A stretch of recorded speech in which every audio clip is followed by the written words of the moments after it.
brought to you by Silver Pumps and Motors. Top quality और consistent performance के लिए सिर्फ सिल्वर पंप्स नाम याद रखना। పల్నాడు జిల్లా అచ్చంపేట మండలంలో ఎంపీపీ ఎన్నిక నేపథ్యంలో హై డ్రామా కొనసాగుతోంది. నిన్న రాత్రి నుండి 7 ఎంపీటీసీలు అదృశ్యమయ్యారు. రేపు ఎంపీపీ ఎన్నిక జరగాల్సింది, కానీ నిన్న రాత్రి 7 ఎంపీటీసీలు అదృశ్యమయ్యారు. అధికార పార్టీ నేతలే కిడ్నాప్ చేశారంటూ వైసీపీ ఆరోపిస్తోంది. ఎంపీపీ ఎన్నిక జరగకూడదన్న ఉద్దేశంతోనే ఎంపీటీసీలను కిడ్నాప్ చేశారనేది వైసీపీ నేతల ఆరోపణ.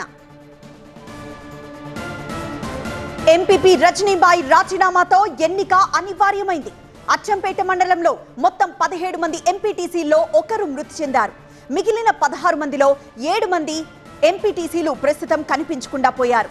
అచ్చంపేట, చెరుకుంపాలెం, చింతపల్లి, కోనూరు, కస్తాల, కొండూరుకు చెందిన ఎంపీటీసీలను కూటమి నేతలు కిడ్నాప్ చేశారంటూ వైసీపీ ఆరోపిస్తోంది.